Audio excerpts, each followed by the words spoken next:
Earthlings, wisdom keepers, wisdom seekers. Welcome back to Wisdom Drops, your source for daily drops of wisdom and savvy astrology. My name is Tanya Lasagna, back with another video layering together all the nodal noodles and celestial sauce into something digestible. And today, welcome to your Virgo full moon video, where, yes, as you guessed it, we'll be going into all them juicy details and all of those details, capital D, because Virgo is most definitely the sign of the zodiac, if ever there were one, where details are what counts. Okay, I'm very excited to also announce with y'all that wisdomdropsastrology.com, all Z's, is officially live.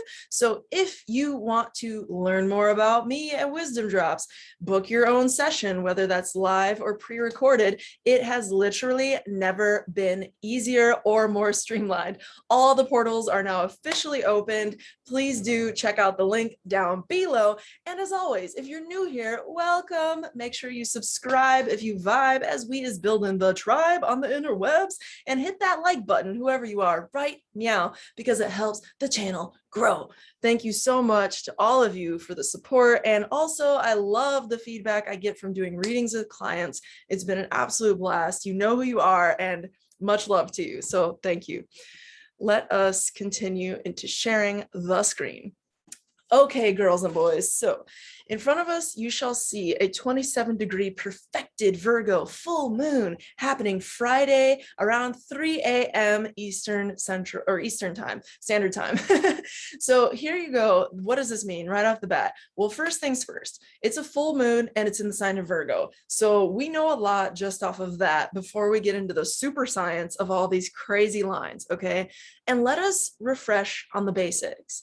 The basics here, it's a full moon, so it's a culmination period. Something is coming to show you a picture or a snapshot of where you currently are right now in a particular area of life, as seen generally by the house that this sign, Virgo, falls in for you based on your chart.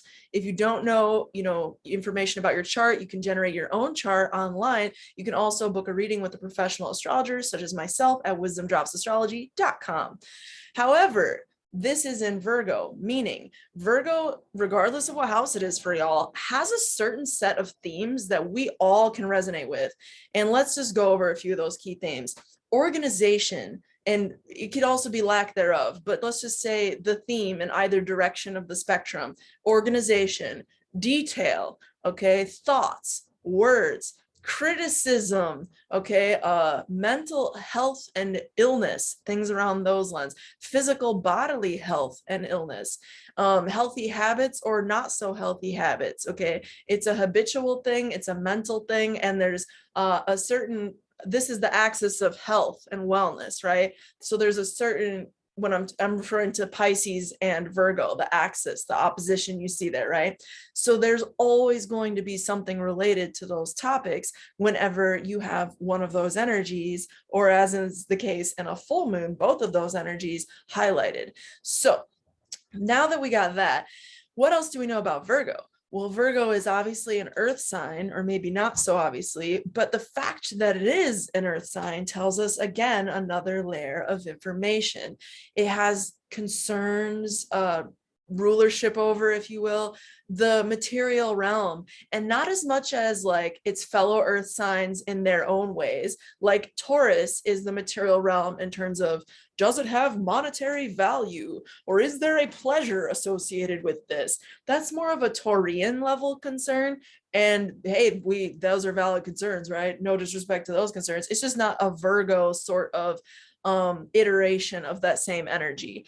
And as is the case in Capricorn, which by the way is the ascendant at the time of this lunation, at least from the East Coast in the US, but that sort of energy of Capricorn is more concerned with, how do I reach the top of the mountain? I can see the mountain. I understand the hierarchy. I understand there's a system here. How do I get to the top of that? How do I climb past these issues and these stepping stones methodically over time to get what I want, right? So you can see how those are very similar but different. Taurus, and Capricorn.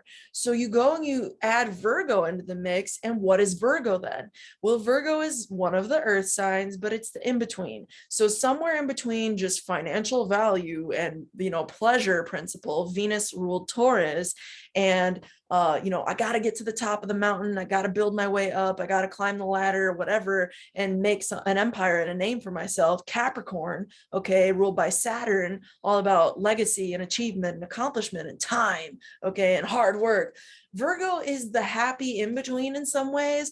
And I'm not trying to say that it's, exactly that, but you might understand it as that. It might be easier for you to mentally arrive at an understanding of Virgo in that way. So Taurus is really fixed and Capricorn is really like, let's get it started. Virgo is the change it up energy. So what it does and what it excels at is taking the best of what already is and iterating it or turning it, changing it, using that in order to improve what is currently not the best. So it takes the assets and it utilizes them almost strategically, almost similarly in a certain type of way to Scorpio, but through the more like earthly incarnation of it. And yes, I know it's like mutable to fixed, I'm comparing there. You get the point.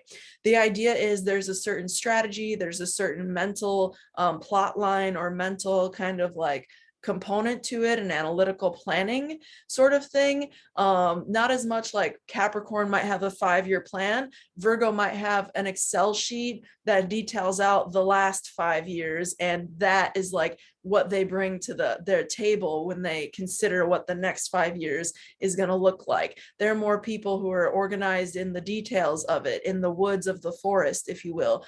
And with that said, that doesn't always come with a downfall other than maybe being a little too concerned about the details. Now, to speak to some of the shadow aspects of Virgo, and these are all things that you could be feeling personally at this point in time over the next, especially today, 2 weeks, and up to a month until the next full moon, right?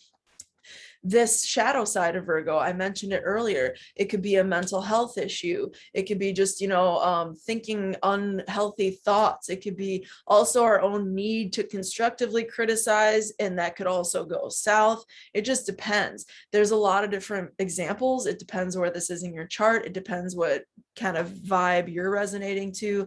But the idea of Virgo being ruled by Mercury, it is a very communication oriented sign. And the fact that you took Mercury and put it in an earth element, not its airy-fairy kin Gemini, but an earth, okay, element, Virgo, it gives you a lot more practicality. And because Mercury is not so caught up in the air and the thoughts and the analytical, but rather the physical, the tangible, the practical, Mercury in Virgo is almost the shadow of the Mercury signs, the Mercury ruled signs, because it is the darker twin. Nobody's going to disagree about that. So if you're going to look at these two signs as if they are twins in and of themselves, Mercury ruled signs, Gemini and Virgo, Virgo will be the darker of the two twins.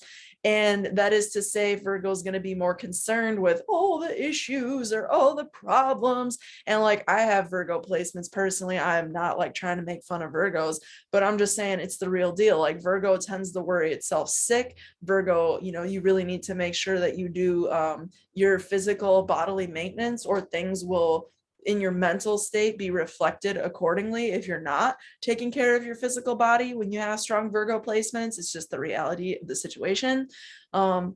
Another example is the foods that you eat. This is a later degree. I want to draw your attention now, everybody, to a little more specifics in this chart as we begin to diagnose and dissect, I should say, this condition of this full moon.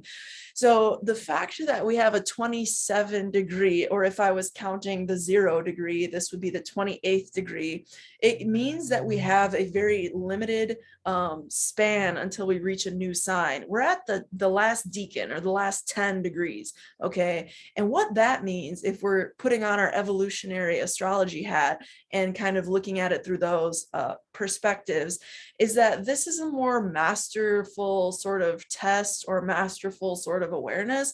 It might be that something has gotten really old, and this is the very like clear, apparent like realization, that is so old. Like that shit needs to go. Like, you know, it might just be like an awareness because it's in Virgo, especially of something that is unhealthy that needs to go, or in a realization at a very like physical level, like, hey, this is not the physical state, whether that's a bodily state in terms of your own vessel, or a place that you're residing, or a neighborhood that you're in, or what have you. Maybe it's something you do around the home, maybe it's your compost pile, maybe it's your garden, maybe it's your yard, anything earthy, right? Anything of the earth realm. There's an awareness now, whatever that is for you, again, based on your house, folks. Look up your personal houses for yourselves, and you can always book a reading with me at wisdomdropsastrology.com or any other professional astrologer to learn more about your chart and how any given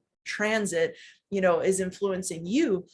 But this is gonna all shake out to an awareness because it's a full moon. It's mentally derived. It's Virgo, right? It's Mercury ruled, and it's also in the earthly realm. So it concerns the physical. And Virgo being the sign of, I'm just going to give you a few archetypes as I and others have understood the Virgo energy through, is the sign of, it could be anything involving the herbalist, the holistic practitioner, the doctor, the pharmacologicalist, what is it, what kind of word is that? Pharmaceuticalists, people who work with like those sorts of things. I don't know what the word is. You know what I'm trying to say? Pharmacist, that's it. But like, you can look at this through the lens of anything in the earthly realm, anything tangible, okay? Anything of the earth. And so it's not just like, it exists, and it's not just like, here's my massive goal, like Taurus or Capricorn. It's more like, there's all of this, and what can I do with it? Virgo is really good at imagining the possibilities, and it's also really good at assessment. So if you're looking at yourself right now, as it's very likely all of us are, and you're doing a very deep, thorough assessment, you're looking at what is at the end here. What is this really showing me? What is this illuminating? There's a very clear sense of knowing under this full moon. There's a very clear sense of being able to kind of hit the nail on the head about like, what is the problem under this full moon. I see that there's a lot of ambiguity in the Pisces energy of it all, because there is so much Pisces energy here. But at the same time, I think that because that moon itself is in Virgo and it is a full moon, there's just an awareness unlike any other that we've been able to access in recent times. The beautiful thing about the Pisces Virgo axis is that whereas Pisces is this kind of like oceanic mass of ambiguous, what's that word? Ambiguous, that's it. Ambiguous kind of like glob of oceanic gel. Virgo is the opposite of that. It's almost like the detail in the snowflake. If you've seen a snowflake zoomed in like great detail, the complexity, right? It's like a statue or a sculpture in and of itself. But that's more of what a Virgo sort of like infrastructure would look like. And so under the Virgo full moon, you're coming to an awareness of like a mandala of awareness in terms of the complexity of a situation, and maybe feeling like you're putting these more like energy-based feelings or these like vibes into clear words, or at least at minimum into clear consciousness. And there is a very strong proclivity here, folks, for transformation. Why am I saying that? Well, we're going to start getting into these aspects now. And this video is definitely getting lengthy. I have not been on here as long lately, so I'm going to give y'all the love today. But I want to make sure you hear my PSA when I say, please hit that like button if you haven't already. It really helps this channel grow. Subscribe if you haven't already. And I do have Wisdom Drops Astrology, allz's.com. It finally up. So you can check that link in the description, and please do take the time to share the love and at least check out my groovy page so that I know that y'all know what's what in the community. Okay. Thank you very much. Now let's get into that a little bit more. Why is there such a proclivity for change and transformation? Well, that's because Pluto is making a darn near perfect trine line to this full moon. And I love it because if you see here, Pluto is at 28 degrees of Capricorn. And at this time, you already know the full moon's at 27. 28 minus 27 is only 1 degree of difference. This is less than 1 degree of difference, okay, between an exact trine. Now, in ancient astrology, if you're not already familiar, 3 degrees or less is like pay attention, and pay attention. And in this case, we have less than 1 degree. So this is a really tight degree orb. This is a really exact aspect, okay?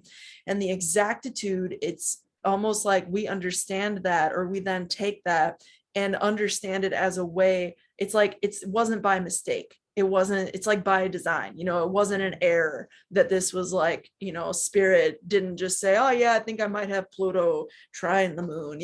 It's like, it's all, this is a part of the understanding as astrologers, at least a part of the larger, I guess, faith or community that you could say I follow or I'm a part of, is that these are like omens of spirit, and spirit is like this incredible, mastermind sort of force, right? That none of us can ever really fully understand, right? Until perhaps death. But with that said, at the time of this lunation, it's very apparent when you look at the degree-based relationships that this in and of itself was not an accident, just as is every single chart. None of it is an accident. It's all a divine, sort of symphony of motion. And so in this, we're seeing a harmonious line to the concept of death. Speaking of death, Pluto is death. Pluto is the end of the road that inevitably always opens up a new road or a new path, a new door, right? So Pluto being this Kalima kind of omen, or this metamorphosis point kind of omen, it is the apoptosis where a caterpillar is liquefied their entire body in order to turn into a butterfly within that chrysalis. So that's like a metaphor of the force of kind of like spring cleaning on steroids is what it sounds like to me, because as I reflect with y'all about it, because Pluto is out with the old, in with the new. Pluto is undoubtable sort of change, karmic chapters, karmic cycles, okay, death and life cycles, regeneration cycles. This could speak in a number of ways. But what the key thing to remember is, folks, is that this trine line is very harmonious. A trine line is a harmonious aspect. And what it implies is that there's a certain ease from those sorts of energies. Like, you're not going to have to try for those sorts of things. It's just going to be naturally happening. And it might be that something you thought was dead is not dead. It might be something that needs to go is naturally just going, right? And it's also about a larger kind of, I guess this is speaking to from a perspective as well, kind of an awareness. It's like an awareness of power. It's an awareness of how to tap into power. It's an interest in power. Also, you might find that some karma comes back to serve you at this time naturally without much effort. You might find that a death cycle happens that just mutually benefits everybody at this time, because this is a collectively experienced aspect and there is such a tight degree orb of influence. And you might also find you're more intuitive at this time, Pluto, right? You might find specifically, because that's situated in Capricorn still, that you're more intuitive related to things going on in society, that you're more intuitive related to things going on with your personal goals and career interests or legacy. You might find that there's a certain harmonious alignment of mental capital, for lack of a better term, or mental resource, which is known as skill, okay, otherwise. Similarly to Gemini, Virgo is extremely skillful. How could it not be? It's ruled by Mercury, and it's a very practical earth ruled sign. It's not just mental. It doesn't just sit in the land of conceptual. It's of the earthly material realm. So you could find that a certain mental capital or skill, or even a person who has those sorts of skills, is coming to you at this time and allows you a sort of a way forward to kind of reach to what feels like a sense of power or a sense of transformation, as is represented by Pluto in Capricorn. Now, if you're getting lost when I say derivative houses, don't be freaked out. This is something I teach in Wisdom Drops Astrology School. By the way, on wisdomdropsastrology.com, you'll soon find my pre-recorded course as a option for you. I am so very excited for that. Please do stay tuned if you are an eager student. I'm also going to be enrolling another container of live astrology school, again, for a different price point in the coming weeks. So stay tuned, stay tuned, and stay tuned. With that said, using derivative houses, if we were to place the moon in Virgo as the first house, and we were to then call Libra the second, Scorpio the third, okay, so on and so forth, we would get to Capricorn, it would be the fifth house. So you, from the perspective of derivative houses, Pluto is in the fifth house from the first, that is the moon. And the moon is the collective sort of physicality, because the moon is the ultimate material realm omen, right? She rules all things material. And the joke is the moon is a material girl in a material world. And so she's the one who rules the tides of our planet and has a lot of control and influence over the kind of flux of the influx or whatever of energy, and in the material realm at that. And so she, from her view, Pluto's in the fifth. So I see this as coming in through your passion projects or hobbies, or even just the act of like going out and having a pleasurable time. You're able to somehow encourage yourself to somehow get more in your own personal sense of intuition, traumatic healing, any number of psychological indicators that are shown through Pluto, somehow reconcile your fears that you might have. It's kind of like if you're feeling fearful or you're feeling like shadow aspect of the intuitive thing, go out and, you know, whatever fun is to you, the idea is go out and do that somewhere that sounds fun to you, somewhere away from your local environment, because the fifth house is about going out and kind of just having the fun. Yeah, you could be a potter and think that staying at home and making pots is really fun or something, but the idea of the fifth house, it's usually more of it's kind of, it's not total, it's not the same in any way as the ninth house, which is very much so about far away travel, but it has a certain quality of exploration associated with it. That's what makes it fun. This is the house of speculation, being gambling. So if you start to understand and infer some of those nuances astrologically out of that, it ought to tell you a lot about what I'm getting at. So the other thing to point out here is that from the perspective of Pluto, the moon would be the ninth house. So this is again derivative houses, and it is a little perplexing as to why. If you're a more seasoned astrologer, you might be like, why are you applying that as the first house? And my response to you is because I can, and the moon exists, you know what I'm saying? So hey, let's look at it from the perspective of Pluto. It is in a conversation.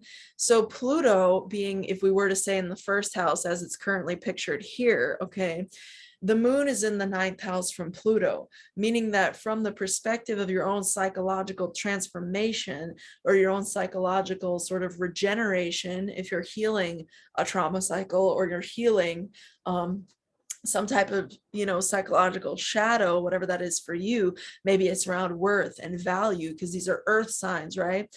The moon is in an auspicious place. The moon is suggesting that there's a certain ease that happens, right? This stuff happens with ease. It happens with also mental exploration.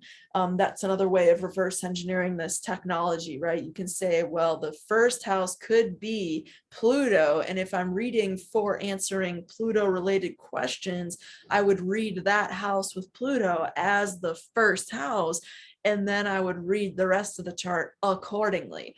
So many options with astrology, literally love it. But I think that that pretty much concludes what I wanted to say about that. I am going to let y'all know that there is, what is this that we're seeing here? Well, that's also very interesting. Mercury, obviously, okay, is in Pisces, as we discussed. And, you know, 13 to 27, that's not the tightest degree range of influence for a conjunction. However, once we start getting into this 13 to 18, that's a 5-degree range. So Jupiter in its own sign is still conjunct its modern Pisces, it's Pisces modern ruler, Neptune. In other words, the two rulers of Pisces, the ancient and the modern, are both still conjunct everybody by what, a 5-degree orb? That's really interesting. A 5-degree orb. So that's still really, conjunct. It's really quite conjunct. It counts, in other words, as being conjunct. And with that, you just see an amplification, all the more so because it's Jupiter, the supreme amplifier of Piscean energy. Even though this is a Virgo full moon, there's a lot of intuition. This full moon is screaming intuition, and also like psychic energy, just like medium evenship energy, but like really spiritual energy from guides even. Really just things like that are related to sensitivity and sensuality in one's deeper soul, like a soul level sense, a soul level opportunity for empathy, a soul level window for compassion, okay, that you can, it's an invitation to compassion that you can choose to pick up at this time with all that Pisces energy. And it's also an invitation to be less critical on yourselves and others. Especially, it can be very difficult if you see somebody flailing in an ocean of, say, substance abuse, and you're trying to come at that constructively. That's a very difficult conversation. But Pisces is the sign of the alcoholic. It is the sign of escapism. It has Neptune there, Neptune being the sign or the planet of fluids that adjust one's mental state, like alcohol, right? Or ayahuasca, stuff like that sort of thing.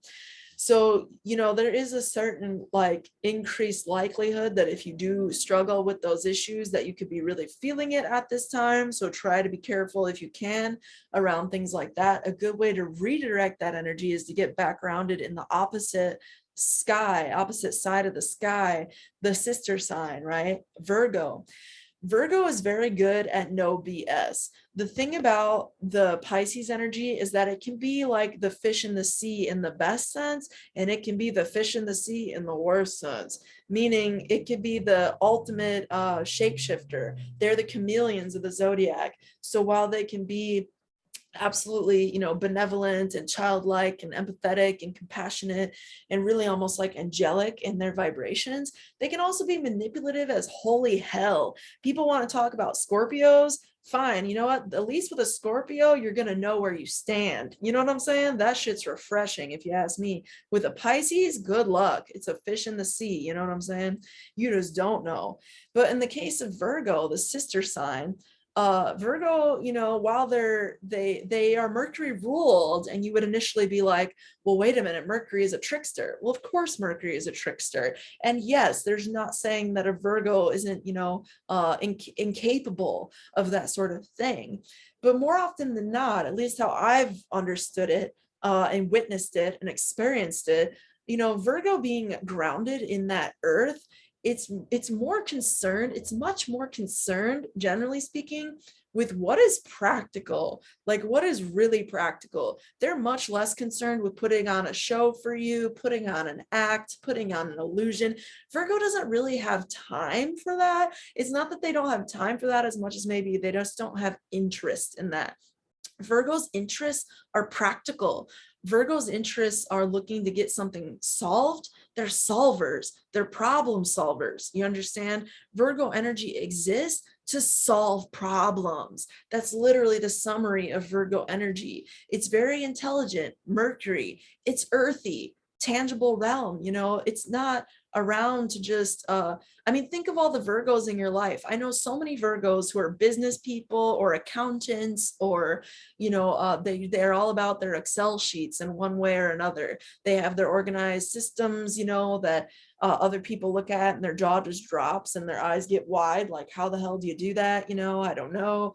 But Virgo people, and even if they're a hot mess, they can also be knowing like where their stuff is more than other people, and like they have their own little little weird system that doesn't make sense to everybody else, but it makes sense to them, you know?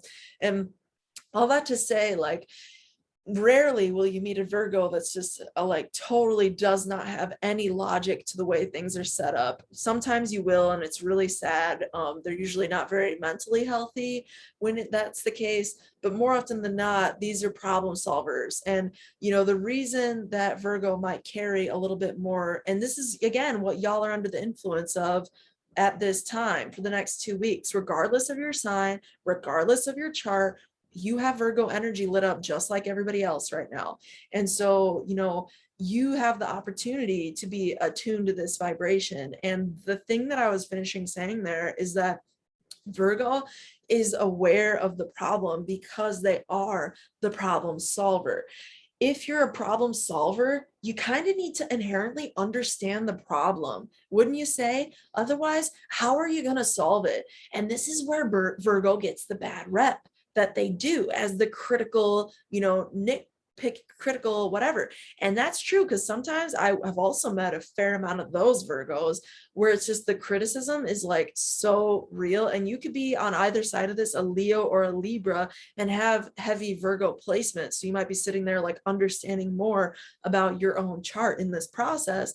But Virgo is inherently aware of problems. Now, which energy or which level of Virgo you're dealing with, or what that particular Virgo energy being determines as being problem worthy, like where that threshold exists for them personally, obviously that's up to the Virgo energy person or house as it may be in your chart. Okay.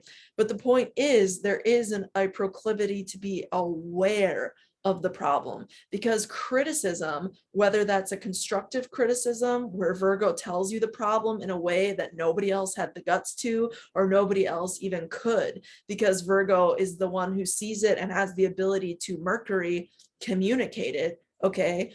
Or it goes in that lower vibration of a more cynical, what's it like? Just like a peanut gallery, like sarcasm, trying to bring somebody down, trying to mess with somebody's head, trying to, you know, reduce somebody else's mental health because their mental health is so low. They feel that they need to take other people down with them. That sort of Virgo vibration.